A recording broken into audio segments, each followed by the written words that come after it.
Uma coisa positiva que a gente viu no caso de São Bernardo. A proposta de formação de comitês de luta contra o golpe, ela cresceu de uma maneira bastante acentuada depois da prisão do Lula. Né? O grande professor, né, das amplas parcelas da população é a experiência. Você pode falar, tem muita gente que acredita que se ele fizer um lindo discurso vai convencer o mundo. Isso não é assim. As pessoas em geral se convencem por meio dos acontecimentos nos quais elas têm uma participação. Então, muita gente não acredita, por exemplo, muita gente não acreditava que no Brasil fosse possível derrubar, né, a pessoa que foi eleito presidente com 50 e tantos milhões de votos. Muita gente não acreditava que fosse possível isso. Aí, a hora que viram, começaram a perceber que a coisa é bem diferente, que existe uma ameaça, que a direita se organiza, que a democracia é uma coisa muito aparente, etc. e tal. Achavam que o Lula não ia, muitos outros achavam que o Lula nunca poderia ser condenado. Uma figura dessa estatura, 2 vezes presidente, elegeu como cabo eleitoral super, ultra capaz, 2 vezes o sucessor, foi cogitado para ser secretário-geral da ONU e sei lá mais quanta badalação que ele teve no governo dele.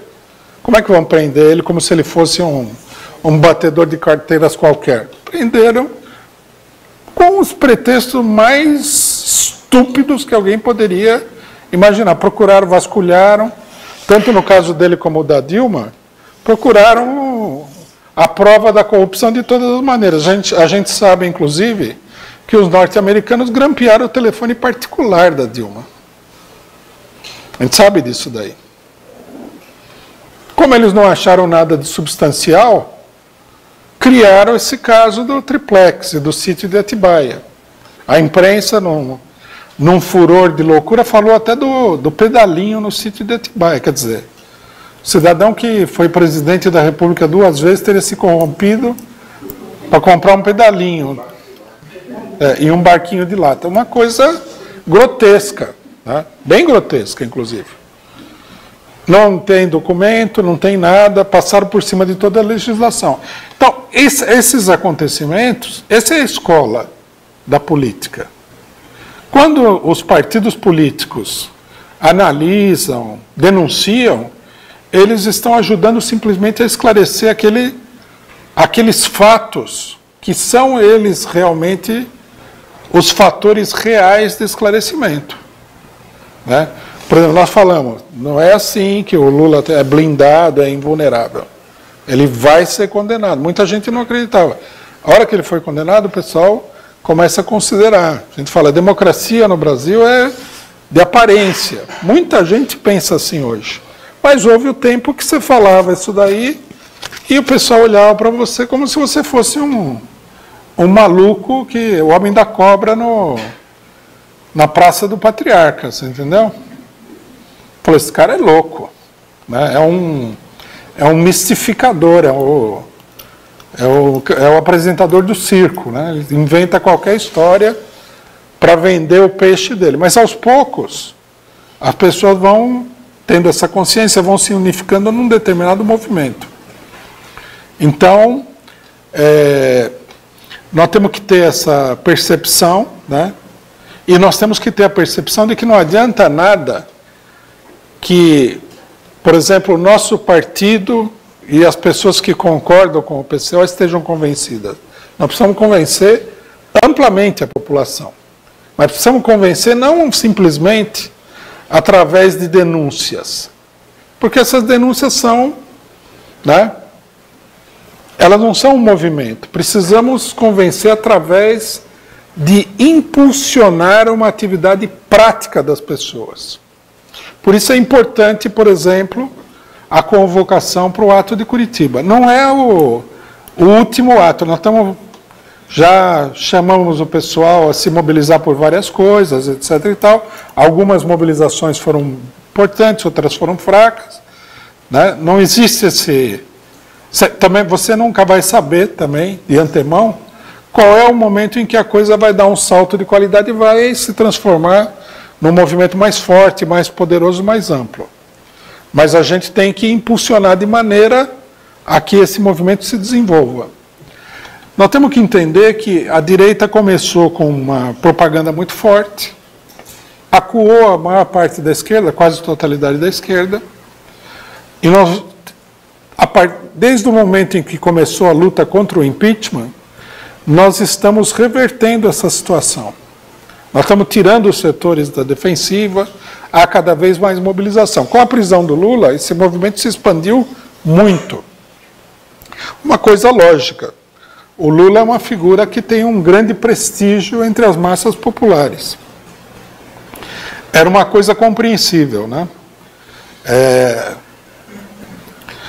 A direita provavelmente achou que se o Lula fosse julgado, já acabaria com ele. Ele foi julgado, não acabaram com ele. Pelo contrário, ele aparece cada vez mais como vítima de uma determinada situação de injustiça, de opressão, que é o golpe de Estado. Vai falar, a hora que ele for preso, ele acaba.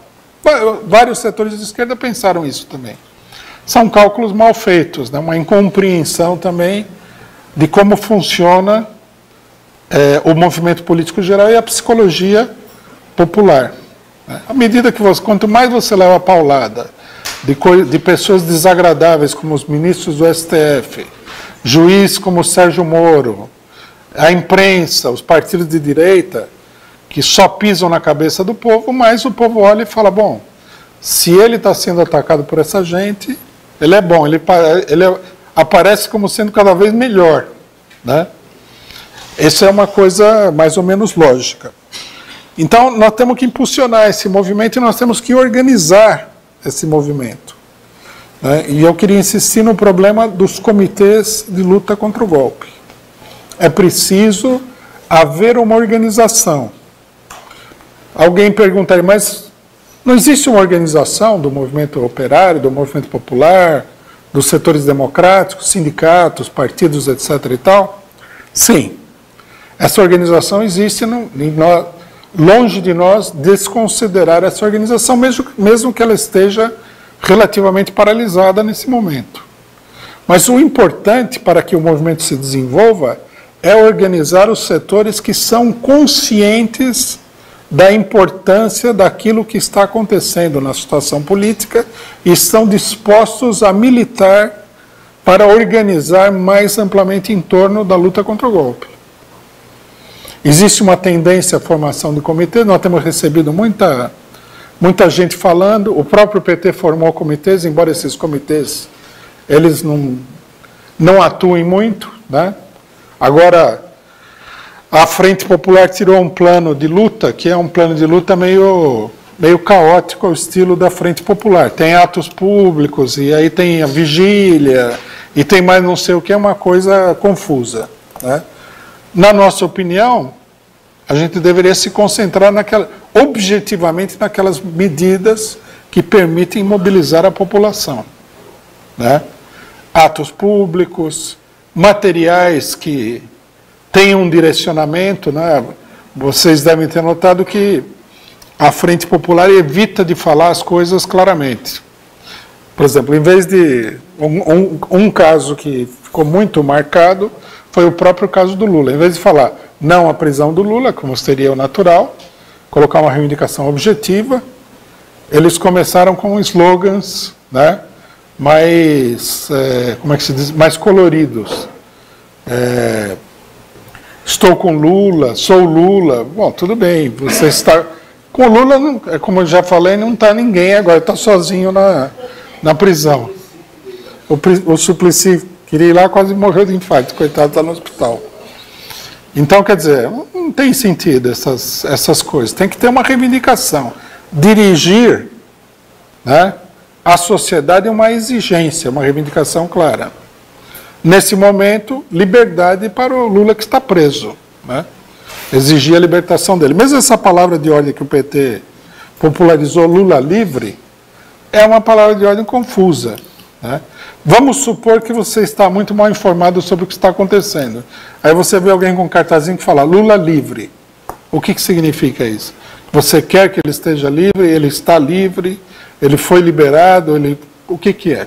Não é claro, não é objetivo, não é combativo, é um negócio de marketing, de alguém que está acostumado a fazer eleições.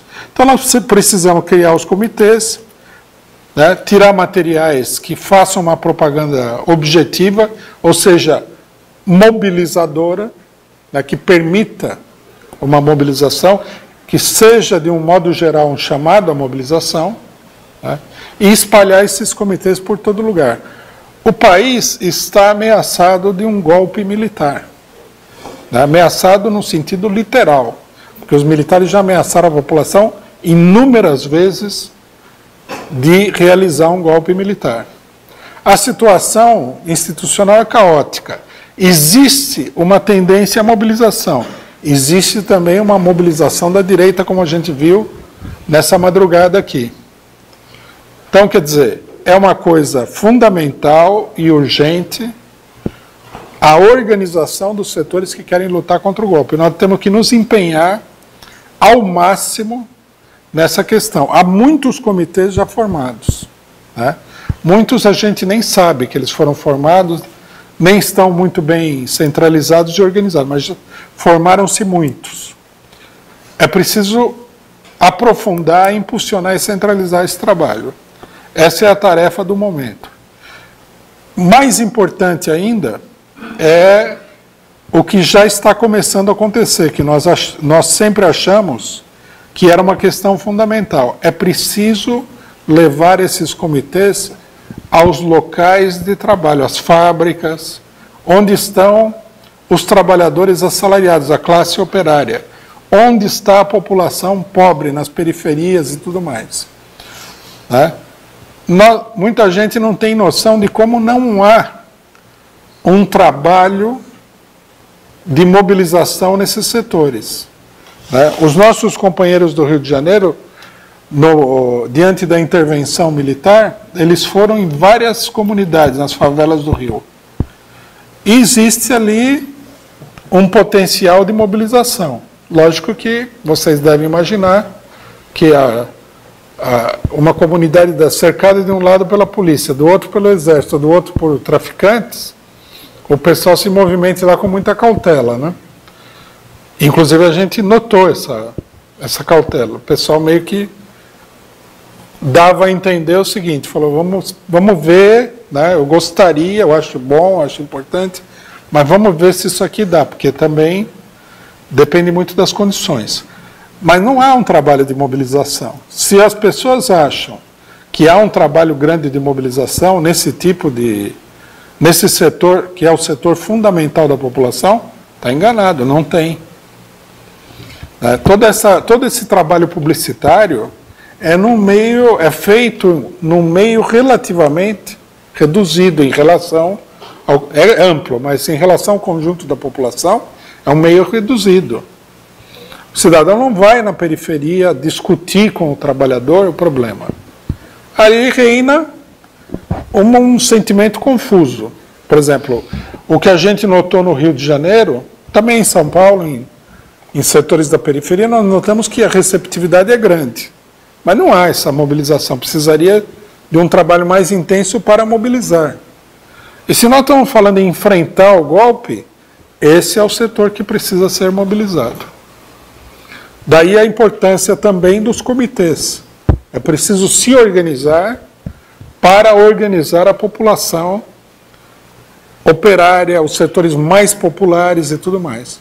Dos setores populares que participam mais da mobilização, nós temos aí alguns setores operários, que são poucos, e setores da luta pela terra. Mas na maior parte, né, não há nada sendo feito. O pessoal está preparando aí uma eleição, e nem mesmo uma eleição muito popular. Né? A gente tem visto que também no Brasil cresce o abstencionismo e a falta de voto em geral nos candidatos. Então, isso reflete a falta de um trabalho popular. Vocês vejam que na eleição para prefeito do Rio de Janeiro, quem ganhou na periferia, embora não seja tudo isso que parece, foi a direita. Né? Os setores identificados com a direita, o Crivella. Por quê? Porque não há uma verdadeira mobilização política dos setores populares, ou há muito pouca.